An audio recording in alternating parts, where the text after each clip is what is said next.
According to Nursing Times magazine, 1 in 4 nurses have admitted to offering more drugs to dying patients to speed up the death process, and 2 out of 3 want euthanasia to be legalized.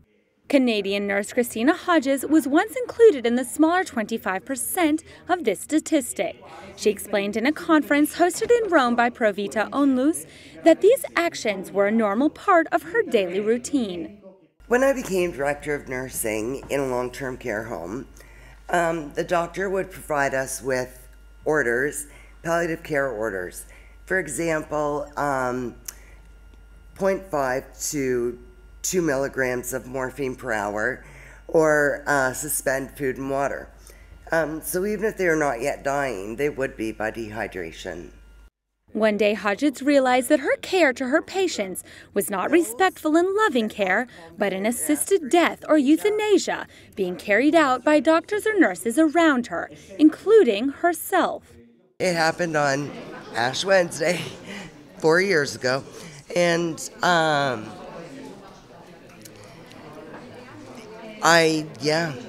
it was the most soul-wrenching thing I have ever discovered in my life. I was, oh my gosh, I'm killing people. However, the following day at work, when she refused to comply with the do not resuscitate request and death by dehydration, she was fired. Now she works as the vice president of the Canadian Euthanasia Prevention Coalition, fighting for every life, just as she recently fought for her own.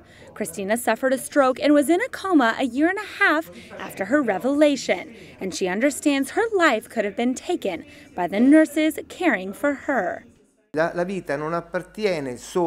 Life is not for us, society, and the state alone. It is where one must help the sick. We must let them know that they are important for what they are at the moment and for the message they can give others. This is the message this conference is hoping to send through Christina's testimony and the organization Provita Onlus, which exists to defend lives at every stage, including those of immigrants, the elderly, the sanctity of marriage, and helping families in difficulty.